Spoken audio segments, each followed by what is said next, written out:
there, welcome back to the channel. If we've not met yet, I'm Bev. I retired at the beginning of 2025, and on this channel I talk mainly about getting older, being a midlife woman. I'm probably beyond midlife now, unless I'm planning on living to a very old age, but I still like to hang on to the midlife title.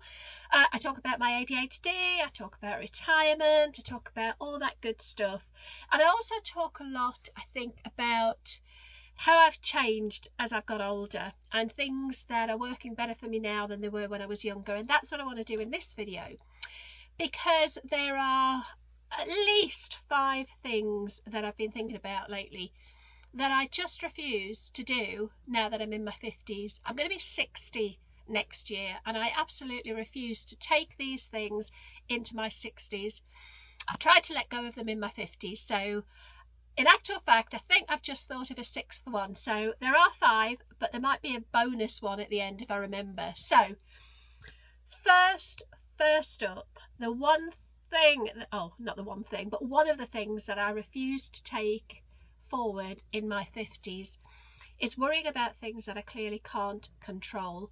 I can't tell you how much of my adult life I've spent worrying about things that I couldn't do anything about, worrying about people and what they do when I have no control over what somebody else does. I think we do this naturally if we're mothers. We worry so much about our children, and of course when they are children, that is our job. But as they get older and they become adults, they have to do their own worrying, and it's very, very hard, isn't it, to step back from that. For example, in the last couple of weeks, both my daughter and my son have both needed to get new cars. One because a deer ran into the car and wrote it off, and the other one because the car was pretty old and it just kind of died. And they both happened at around about the same time. And in the past, I'd have been really, really anxious about both of them.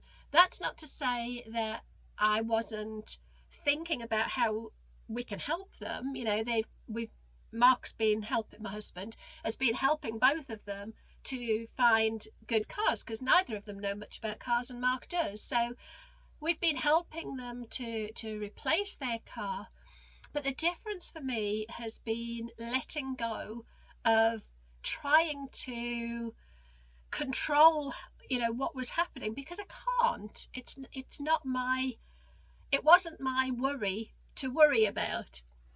And I think it does take a bit of a mindset shift, especially around your children. But when I think about some of the other things in life that we can't control but we worry about, especially when I think about the state of the world at the moment, you know, I don't do politics or religion or anything like that on this channel, but you can't help but notice that there's a shift in the world at the moment, and it would be very easy to worry and stress and get anxious about what's going on, and actually I have no real influence. Yes, I can cast my vote when the time is right, but there's not a lot else that really realistically that I can do. So what's the point in worrying about it?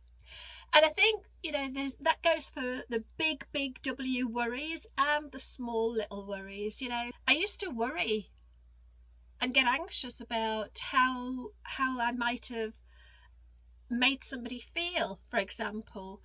And now I think, well, I can't control how they feel, so I can't worry about it. Yes, I can always try and be respectful, and I can not deliberately try and go and, you know, upset somebody deliberately.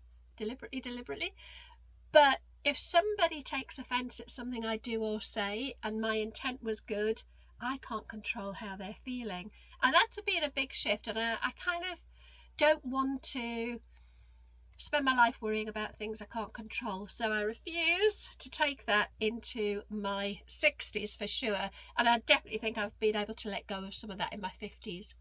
The second thing that I refuse to take forward in my 50s is getting involved in other people's dramas.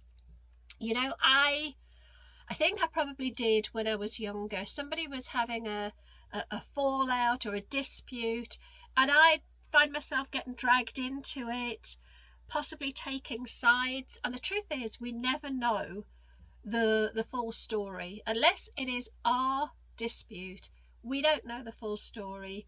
And do you know what? I really just don't want the aggro or the hassle of the drama. And it's very easy, I think, sometimes when you're on the periphery of somebody else's drama to get involved, and I just don't want to do that anymore. But just recently I kind of found myself being a little bit drawn in to something that's going on for somebody else, and whilst of course I want to support somebody if they're close to me or if they're a friend, but it's not my drama, it's not my dispute. And I had to kind of stop myself and go, no, let it go, it's not your drama. So that's one thing as well that I'm not taking forward now that I'm over 50. You know, life's too short. The third thing is assuming that what somebody tells me is fact, when in actual fact it's probably opinion.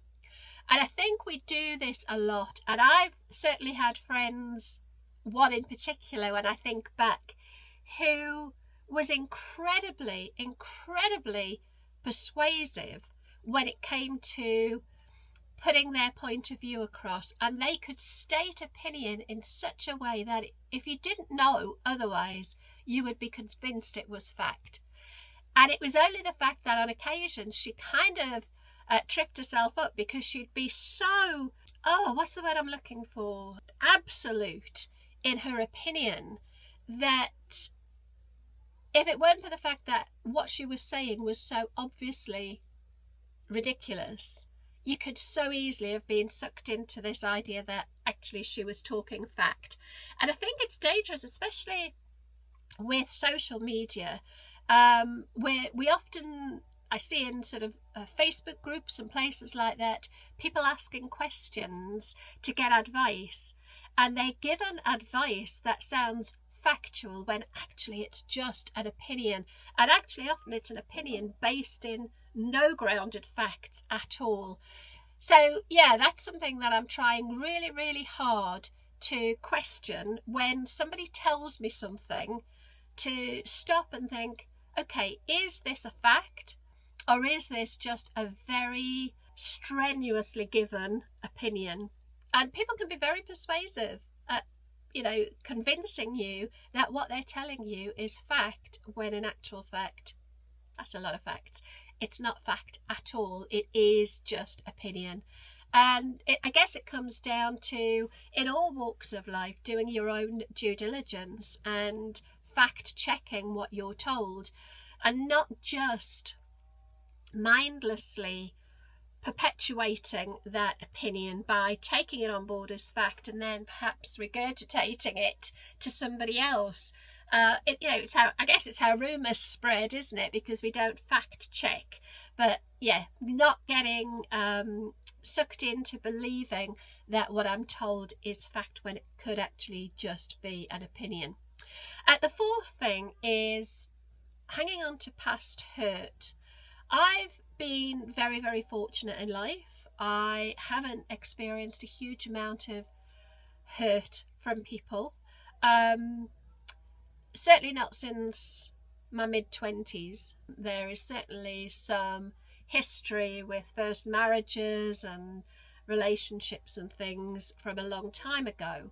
But I did find, even right up until my 40s, I was hanging on to some of the hurt from that. We've had rifts in my family, family members that I grew up with who I thought I was close to really let me down along the way. And I think I've probably held on to that hurt, the hurt of being let down, for way longer than I should. And I think the problem with hanging on to hurt like that is you're the only one hurting. The people who've hurt you, they're getting on with their lives. They don't care, they don't know, they're not bothered. But you're carrying that hurt, and it can weigh you down. And you've just got to let it go. You know, it's not always easy, but a brilliant visual that I was given many years ago around this is, imagine a ball of electrical current, like imagine like a ball of electricity where you've got all the sparks flying and the electricity arcing. Can you picture that? A sort of a ball, a tight bright ball of electricity, a power ball, a ball of power. When you're hanging on to hurt that somebody else has inflicted on you, it's like you've taken that power ball and you've given it to them, and they hold all of your power because they are holding the power ball. And by letting go of the hurt, letting go of the pain that hurt might have caused, the disappointment, the regrets, or any of the other emotions that might come from that hurt, you're effectively taking that big ball of power back. And if you can visualize that ball of power coming back inside you, it's actually a really powerful visual. And that's what I want to do in terms of, letting go of any hurt that I've had in the past. Because do you know what? I'm not giving my power away to anybody. And number 5 is I'm no longer going to let insignificant people impact or affect my decisions in life. And what I mean by that is people who I don't respect or I don't know, who may make negative comments about decisions I want to make in my life. I respect the opinions and the thoughts of the people who are close to me, and I will take their thoughts and their sort of advice when it comes to making life decisions. That doesn't mean I will act on them, but I will listen to them. What I won't do anymore is be influenced by the negative opinions of people for whom I don't have any respect or even any knowledge of. And what I mean by that is trolls, for example, on social media. I'm very lucky so far. I haven't really had any. I guess I'm hoping they might come, because if they ever come, it'll mean that I'm actually doing something on social media that's having an impact. I guess if you're never trolled, it's because nobody's watching your stuff. But yeah, I think it's so easy, isn't it, to let the opinions and the thoughts of other people, insignificant people, impact your own decisions. So if you want to do something, or you want to create something, or you want to make a change in your life, but you're listening to people who have no, what's the word I'm looking for here? You can tell I'm not scripted on these videos. Meaning to you in your life. If we're allowing their opinions to stop us from doing the things we want to do, it's kind of that Powerball again. You're giving your power away to people who you don't even know. And certainly people you don't respect. So yeah, that's something I'm not going to do.